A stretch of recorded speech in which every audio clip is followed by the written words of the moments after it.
Alors, donc, Myocite est un complément alimentaire destiné à préserver son capital musculaire. Il est constitué de 100% de L-citrulline de qualité pharmaceutique. J'insiste sur ce point-là.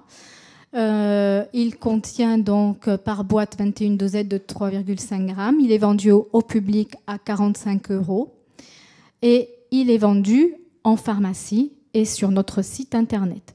En pharmacie, ça veut dire qu'il a été référencé par les grossistes répartiteurs et que donc c'est un produit qui, en plus d'être soutenu par l'Université Paris-Descartes, est tout à fait crédible.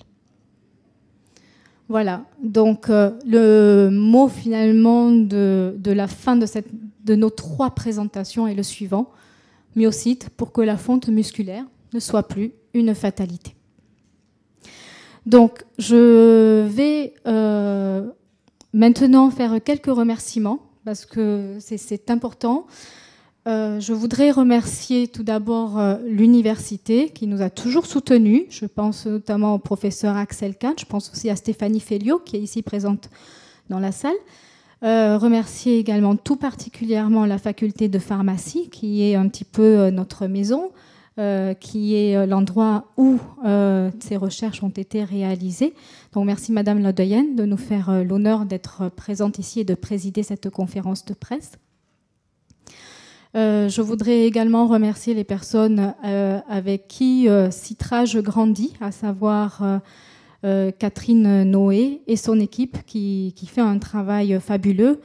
Certains ici sont là, mais je pense aussi à d'autres qui ne sont pas là. Je pense notamment à Guillaume et à Bertrand. Ensuite, je voudrais remercier, bien entendu, l'incubateur Paris Biotech Santé, dans lequel nous avons démarré cette histoire. Et donc, j'espère que je n'oublie personne. J'ouvre maintenant donc aux questions. Si vous avez des questions, nous sommes là pour y répondre.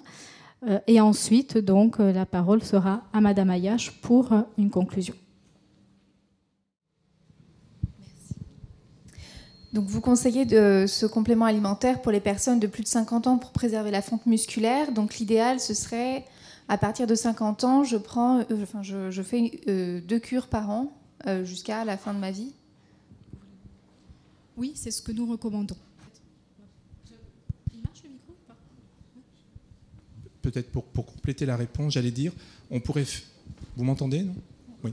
On pourrait faire le parallèle, j'allais dire, un peu avec l'ostéoporose, où à partir d'un certain âge, on préconise de prendre du calcium et de la vitamine D pour éviter de perdre ses muscles et de préserver sa masse, pas ses muscles, excusez-moi, ses os, et de préserver sa masse osseuse pour effectivement éviter la fracture du col du fémur qui est la conséquence finale de l'ostéoporose. J'allais dire, c'est un petit peu la même chose avec la sarcopénie, où on a une fonte progressive de sa masse musculaire, et j'allais dire, effectivement, l'intérêt de la citrulline, c'est pour préserver le plus longtemps possible sa masse musculaire et éviter tous les phénomènes qui sont liés à la sarcopénie. Est-ce qu'on a retrouvé des interactions avec certains traitements antihypertenseurs ou autres? Est-ce qu'il y a eu des essais? Ou je ne sais pas. Oui, vous parlez certainement d'interactions négatives avec de potentiels effets délétères. La citrulline elle-même fait partie des acides aminés qui sont les plus toxiques qui soient, avec des propriétés antioxydantes. Je ferai à ce niveau-là une réserve, un principe de précaution, parce que bien évidemment, la molécule est jeune, entre guillemets, donc on n'a pas pu tout étudier.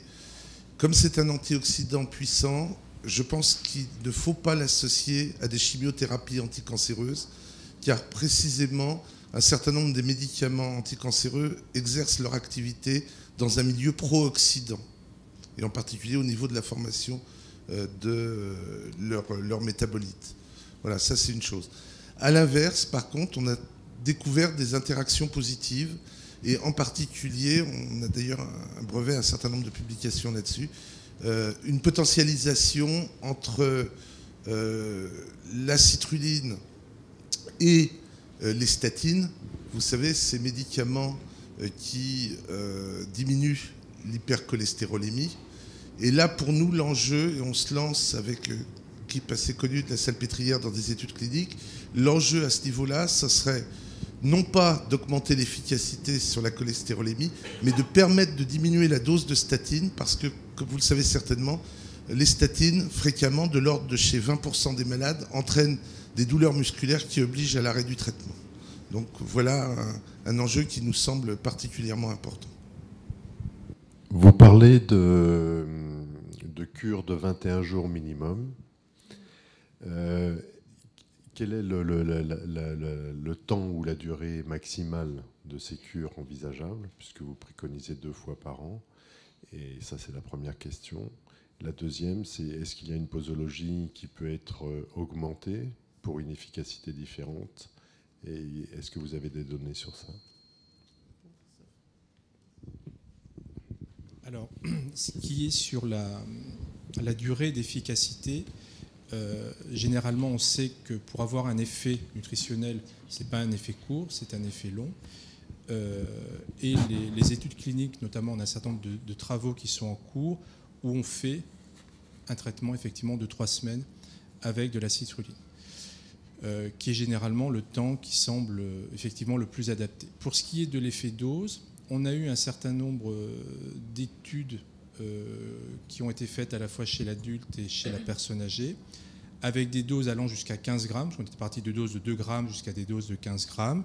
Et ce qu'on a vu en particulier sur le bilan azoté, je l'évoquais tout à l'heure, c'est qu'on avait un effet dose-réponse.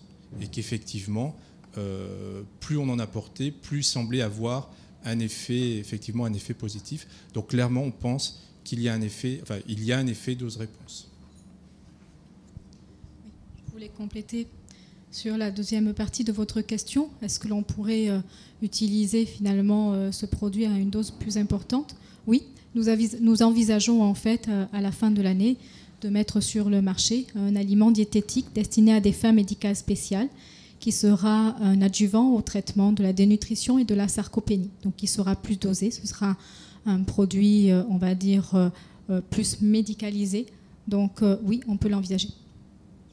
Je voulais savoir, le produit il est commercialisé par l'université? Ou c'est juste associé? L'université n'a pas vocation à commercialiser des produits de santé. L'université a vocation à former des étudiants et à faire de la recherche et à valoriser sa recherche par le dépôt notamment de brevets et à communiquer sur sa recherche par le biais de publications scientifiques. Donc non, l'université ne commercialise pas ce produit. Pourquoi nous sommes ici aujourd'hui? C'est peut-être là finalement votre question. C'est que nous sommes ici dans la faculté de pharmacie parce que c'est ici qu'est née l'idée d'utiliser la citrulline pour lutter contre la fonte musculaire liée à l'âge, donc dans l'équipe du professeur Sinobert, et parce que c'est également ici qu'ont été réalisés les travaux de recherche pour partir de cette hypothèse et arriver au résultat que nous vous avons présenté. Mais quel est l'intérêt pour une université d'être associée à un produit? Je vais répondre parce que il y a visiblement un élément de la chaîne qui manque. Puisque mon équipe, Christophe Moinard, Jean-Pascal Devante, etc., ont fait un certain nombre de brevets, l'université, le service de valorisation de l'université et celui de la PHP nous ont demandé de créer une start-up. Et c'est la start-up qui s'appelle Citrage et dont Madame Loy est la présidente directrice générale qui commercialise le produit.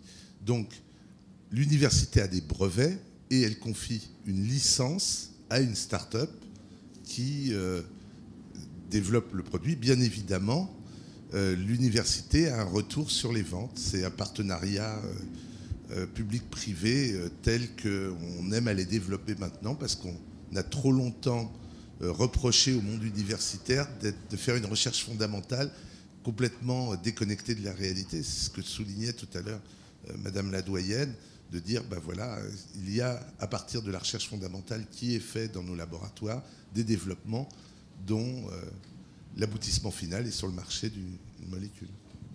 Et c'est le premier produit que vous commercialisez? Oui.